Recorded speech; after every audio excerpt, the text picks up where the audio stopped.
Well, good Monday morning, everybody. Can you guys hear me all right? Beautiful.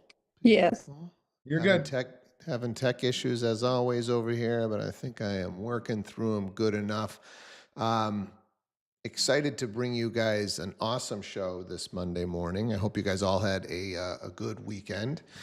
We've got a special guest with us this morning, Dave Condon from Northeast Security Solutions. Dave, how about a big nice hi from you? Good morning, everybody. Thanks for having me. And look at you looking sharp. You got your camera set up. Your audio sounds great. We're not professional enough where we test this stuff before, so let's just go live Glad and I know we're exceeded ready. expectations there. Yeah. Yeah. So, Dave, could you maybe just give a little bit of a background on yourself? We've known each other, I think, I don't know, coming on 6 years now. You helped me with some security solutions at our Agawam location, and just recently helped me again. And both times it's just been amazing. So I thought we should get you on the show because I know you guys do some commercial, you guys do some residential, but not necessarily promoting what you guys do in general, but what agents should be looking for, or at least be aware of with regards to security systems, whether there's one at the house that they're showing or their clients are concerned. So maybe just give us a brief history of, kind of your business, and then we'll kind of talk on that. How's that sound? Sure. All right. So I've been doing this a little over 20 years. The company's been here around 30, and we are protecting homes and businesses throughout Massachusetts and Connecticut. So we're using products like burglar alarm systems, camera systems, the card readers, safes, anything that we need from a hardware standpoint. As far as what agents might be interested in, one thing to look out for that we see frequently are life safety devices tied into alarm systems, and the homeowner's not always aware of that.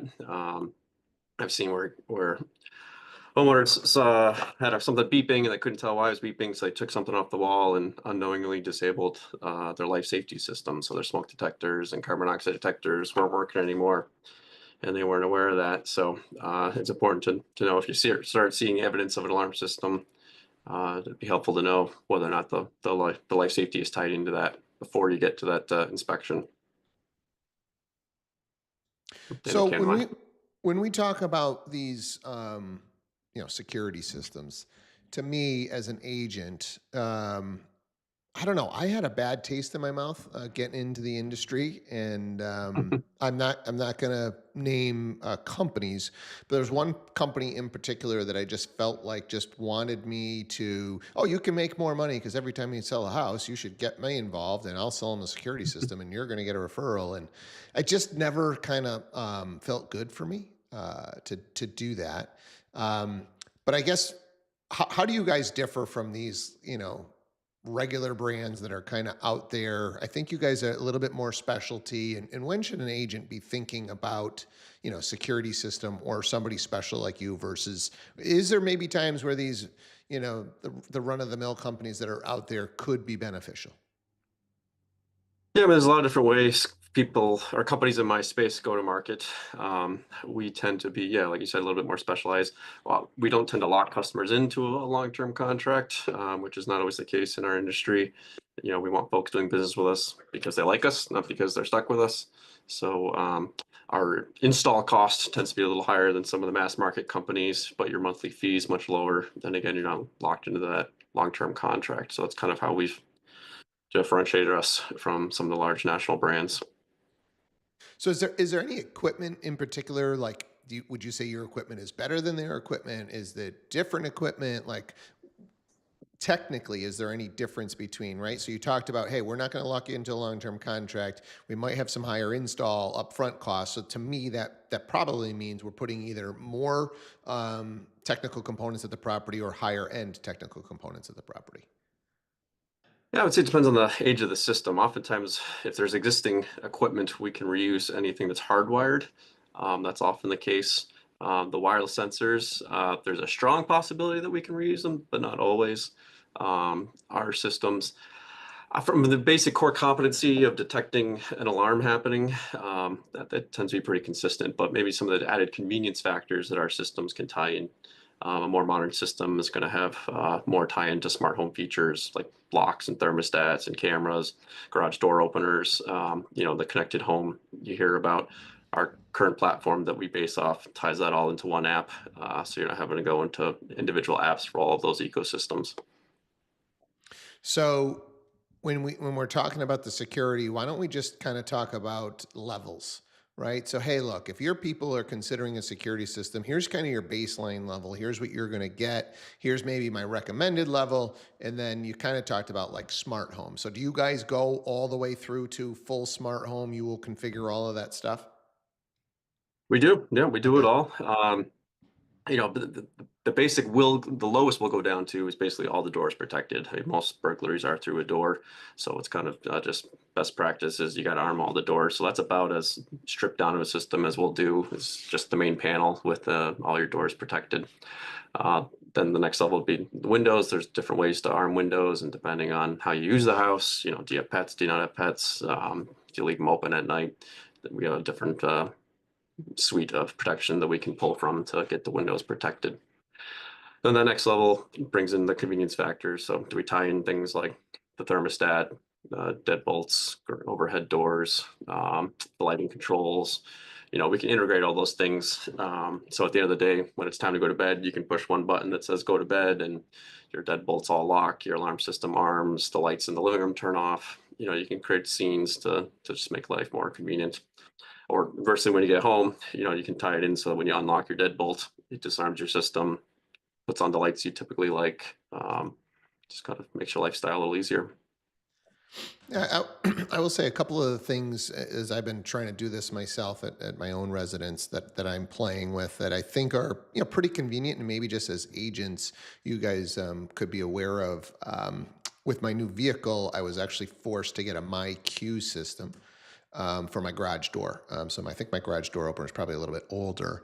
But one of the nice features for the garage doors with kids and them leaving the garage doors open, you can set, things that are automated, like Dave's talking about these scenes or schedules. So my garage door will automatically shut at 8 o'clock and it'll do even one more time at 10 o'clock. It'll look to see if it's open and it'll close. I was actually just, watching the news this morning and it was like, leaving your car in the driveway, leaving it unlocked and leaving your garage door open are kind of the top three things that can happen that these the bad guys are looking for. So that's one thing to kind of keep in mind. The other thing, much to the dismay of my wife and probably my kids at this point, is lighting control. So our house actually goes down at sunset now to a dim level.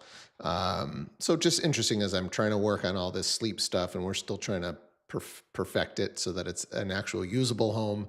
Um, but I think these are a couple of things that people are starting to think about, right? All the bright lights, all the phones, all the screens, all that stuff is disrupting our sleep.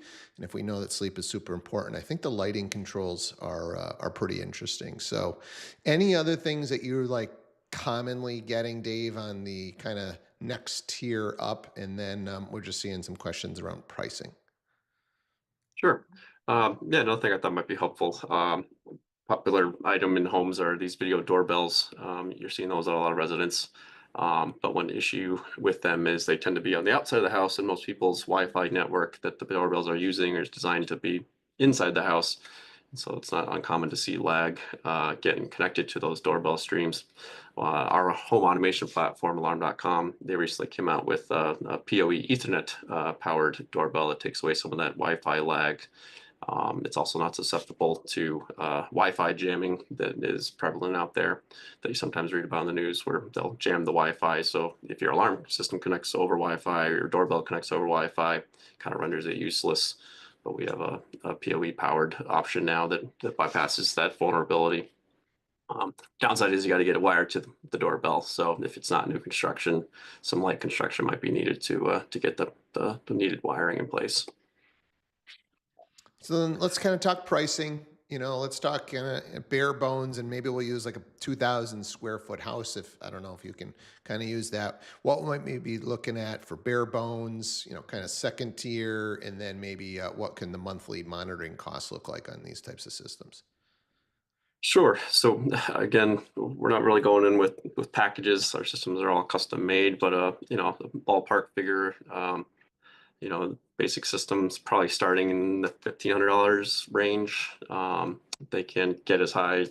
I've seen somebody where they integrated all the systems where they were over 10 grand, but I'd say the average is probably closer to 2,000, 2,500 bucks is what we're probably more typical for ballpark pricing. The life safety, if we're tying in smoke detectors and carbon monoxide detectors, that tends to add another couple thousand because we need to put one in every room, one outside of every room, all the same standards that life safety requires, whether it's monitored or not. For the packaging, if you have a working phone line, which is getting rarer and rarer, the basic monitoring is $24.98 a month.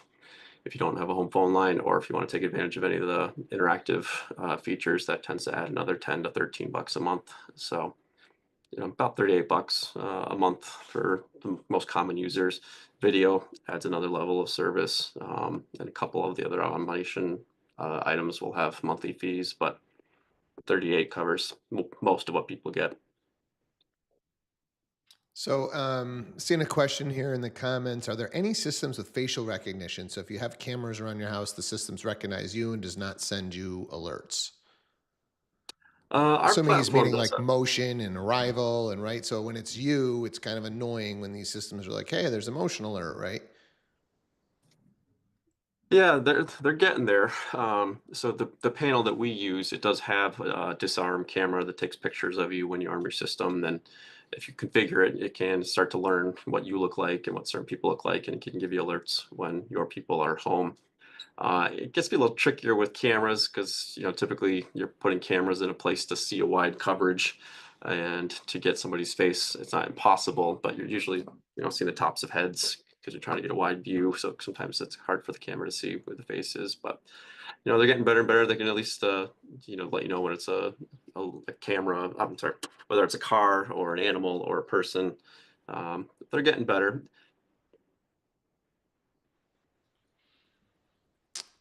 Just a question of kind of next level or any other new technology that you're seeing. So we talked about the wired stuff versus the wireless, so we can defeat the Wi-Fi jamming. Any other new tech that you're like, hey, this is coming pretty hot and heavy, and I'm seeing a lot of customers choose this? So we just had our big security show called ISC in April. One thing that they unveiled there, which I know Ring has had for a little bit, but Ring tends to be in its own ecosystem. A more generic light that you can take an existing 110-volt light and replace it with a light that's got a camera built in. And they have these red and blue flashing lights that you can have when your system is armed to kind of let folks know when the system is armed. That was kind of new and interesting. So I just want to clarify there. We're talking about replacing light bulbs with cameras. Is that what you're? Well, light fixtures. So if you have like existing outdoor floodlight, this replaces that. It's got a camera built in, but it has also auxiliary lights that can flash between red and blue, kind of like an outdoor siren when the system goes off. You can trigger it then, or you can program it where it's on when your system is on. Gotcha. It's got different features. It's pretty new, so I haven't played with it a ton, but that was just released. So I'm seeing here, you mentioned safes. I come across safes both open and closed. Is there a typical fee to set a code if code unknown? I have one now that's open but code unknown. Yeah.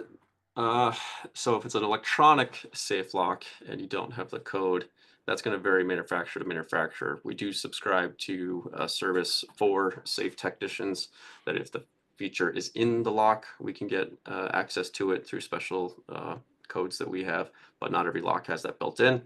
If it doesn't have that built in, then sometimes we have to replace that lock.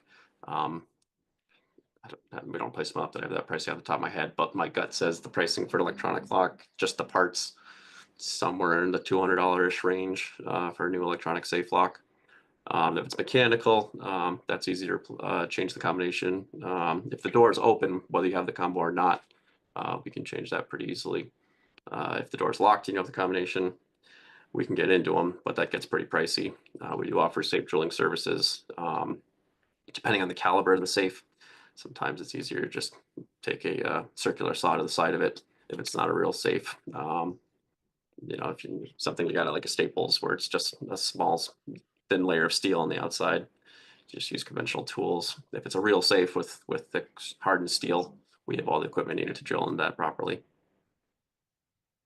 Um, any kind of preferences for the DIY person? There's Ring, there's Nest, I mean, do you have any familiarity with those products, Dave? And would you recommend one or the other?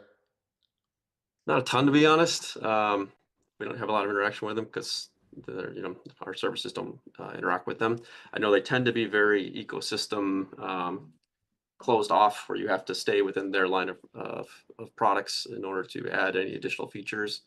Um, we get a lot of customers that are looking to upgrade after playing with that for a little bit.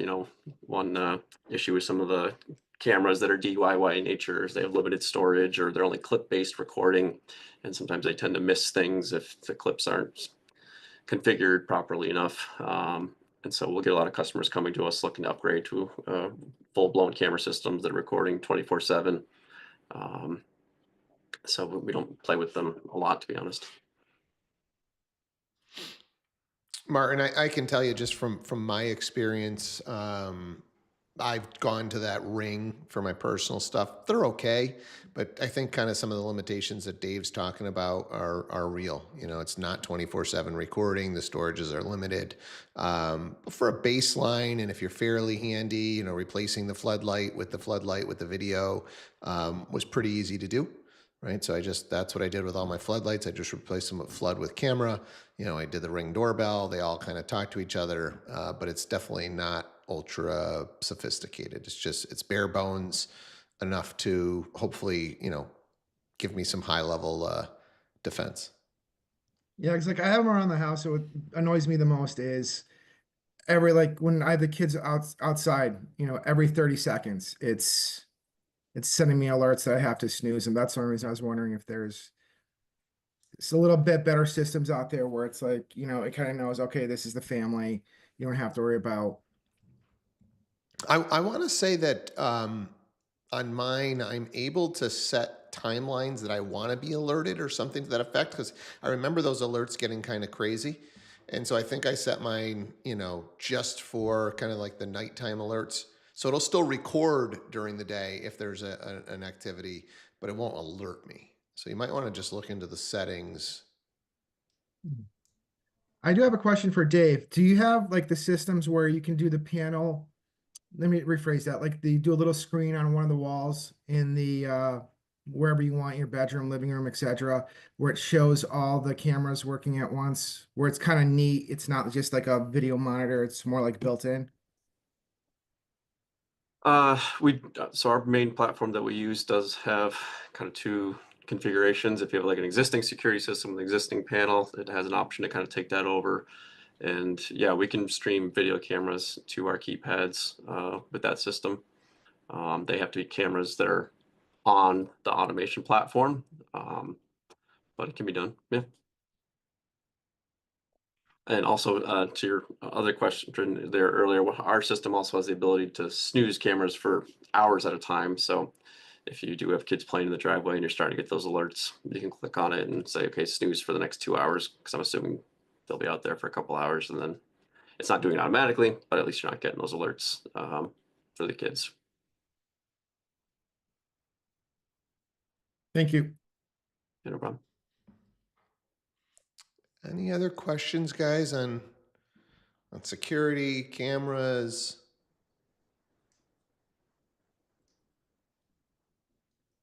Automations? Anybody played around with any of this stuff and just have some, hey, I'm using this automation, or I'm using this setup, or I found it to be beneficial?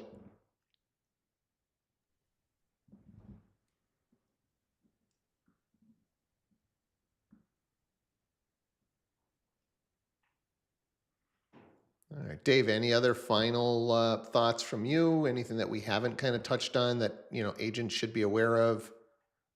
Another helpful tip: if a home does have a security system, it's not uncommon to get a discount from the homeowner's insurance policy. So I know it's not uncommon for folks that are buying a new home to be shopping for new insurance at the time. So letting the homeowner's insurance carrier know that there's an alarm system sometimes gives a discount.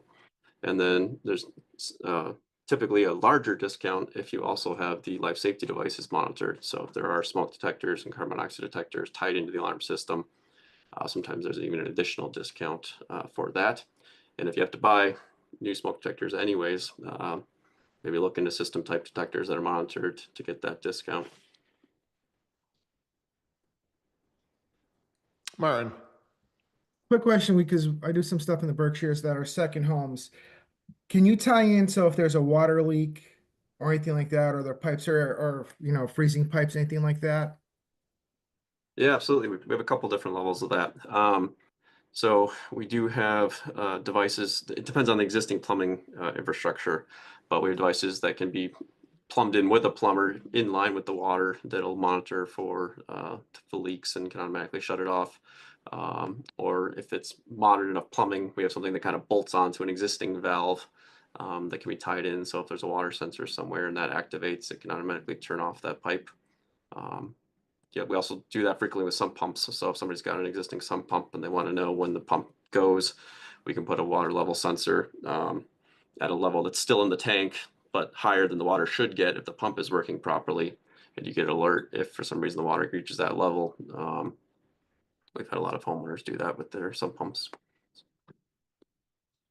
Martin, I'll speak to that as well. I wouldn't even, I think this is a good little topic, so thanks for bringing it up. I don't even think that should be second home stuff. I mean, I would encourage you guys, if you have, sump pump in your property, this should be something you should consider. I was able to install one of these fairly cheap, and just that peace of mind. Mine is what Dave is talking about in the second tier there, where it's just a little monitor, says if the water's gone this high, something's wrong. So it's just a good little peace of mind.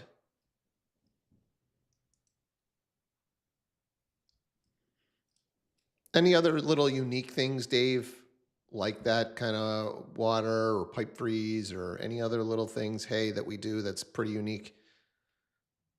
Uh, one that's kind of fun. When kids sometimes leave doors open, when you got air conditioning running or heating running, we can tie it in where if a door is left open for a certain amount of time, it automatically adjusts the thermostat down so you're not spending money to heat the outside. Um, we tend to do that more with businesses with employees propping doors open, but it works in a residential setting too. That's kind of a You niche just got to one. get it to close the door for them, Dave. If you want to install an auto operator, we can do it. Maybe not the most cost-effective option, but it's available. um, Any other Trying to think of final other niche questions ones. for Dave? We got a couple of minutes left.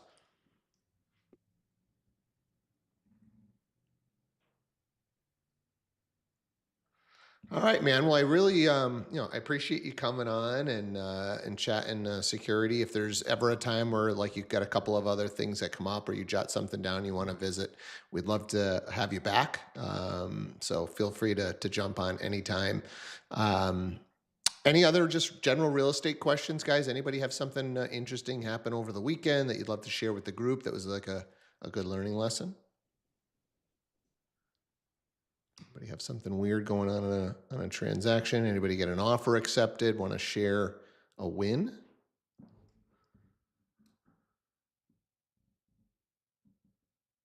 Margareta.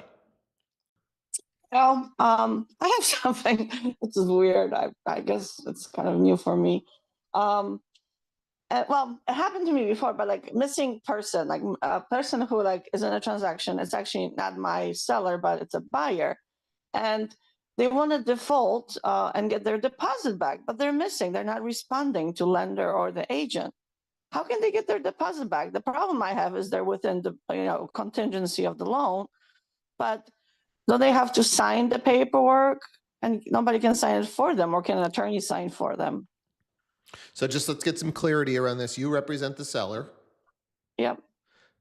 We've got an assigned accepted offer. We're moving forward. And then all of a sudden the buyer has disappeared. Yep. They can't seem to get a hold of him. Huh. Lender or the agent, which is like, what? Right. And this The was agent's doing the right thing because they're trying to protect his deposit, but right. it's like, we know he's missing. I don't know. He's not responding. And it was a single individual purchaser? They're actually a couple. There were two people involved with this transaction, two buyers. And one neither of them we was can get a hold responding. of and the other one we can't? No, both. Both have just disappeared. Yeah. Yeah, this is interesting. And I haven't seen it happen just like this. But yeah, you do have to, I mean, I guess, read your contract. But your standard contract does state that the buyer has to make every effort to try and obtain the loan. You can't just back out. So this one's going to be interesting. I don't know if anybody else, because like we had a situation where the person died during a transaction. And in theory, I believe the seller could have kept that deposit on that transaction. The seller ultimately decided not to. But if I'm remembering correctly, and I could be wrong, and correct me if somebody knows better, I believe that the seller could have retained that because the buyer did not fulfill their obligations to try and move forward. So, Was that my transaction, Steve? did you have that happen? Well, it was. There was a transaction where the gentleman went to Las Vegas and was in one of those little two-seater cars, hit the wall and died. And Okay. he was the only one on the loan. The wife was not on the loan. She wouldn't have been able to afford it anyways, but we were past the time where the seller could have absolutely kept it. And of course, they did not. There's a special place in hell for someone that would keep the deposit on that wife that's left with two kids. But yeah, they absolutely could have. Yeah, Yep. that's That was like 4 years ago. yeah. Yeah, I feel like I've had this happen a few times. So yeah, I think it's, again, like you said, the conscience of the person that retains it, but technically that these contracts say that the buyer's got to move forward. So yeah, Margaretta, I would just work with the attorneys to see, but I definitely don't think this is a situation where you're just going to release that deposit, That's how I feel about it, especially like, how are they going to go after this if they don't even care at this Yeah. point? I mean, and the agent's obviously telling them, I even said, hey, tell them you're going to charge for your contract fee because, technically now we have a contract with them and aren't they responsible for your commission? If you're disappearing, we're under contract, you should be paying me. Yeah. You could technically go after them. Yeah, And in I don't theory, know. even on the buy side, the buyer's agent would have, hey, we put together a deal, and a lot of these contracts say that doesn't necessarily have to close, right? We have to structure a deal. So yeah, it's an interesting It's a one. lot of money. Could there be an argument that, hey, look, given the market, given this, that, and the other, I'm going to lose X, Y, and Z. Yeah, maybe that seller retains a portion of that deposit. But this will be an interesting one to follow. So, please keep us updated. Martin, I saw your hand up. I'm just confused how they could retain, like, you can't really go through the process. They passed away. Is it just because we're after the clear to close or I believe that what's going to happen in that scenario, right? So in order for because this is a good point, in order for those funds, for the broker to release those funds, both parties would have to agree to the release and termination of the deal. And so if you've got a party that can't agree to that, right, then what happens is it can go to the courts. And I think at that point, technically, that's where the courts are going to rule that the buyer did not perform their end of the bargain, right? And so that's the court would then turn those funds over. So, yep. all right, thank you. Yep. Romani. Can you represent two buyers and submit two offers in parallel for a same property? Yep. You can absolutely do that. Our recommendation is always that you're disclosing to both parties exactly what's going on. Make sure both parties are aware and okay with it. A lot of times what you'll see agents do is just refer one of the buyers to somebody in their office, just for the purposes of writing the offer, right? If that offer were to get accepted, they would then take over the file and see it through to the close. But when, some agents just don't feel comfortable when they've got two clients in that position, but absolutely you could do it. All right, guys, we are a few minutes over. Appreciate you guys coming on this morning and getting our week started. Like we talked about last week, we're not going to put the trainings up, at least for the foreseeable future. So instead of taking a training, please go out and take action. That is a message that I want to drive home to all of you guys for the foreseeable future. Go take action today. Go do something to get yourself into conversation. If you're great at social, get on social today. If you're great on the phones, get on the phones. If you're more of a texting person, send some texts. If you love to write, send some emails, but go take action. Spring market is here. Go generate some income for yourself and go help some people. Appreciate you guys. We will do it again tomorrow morning. Take care. Have a good one.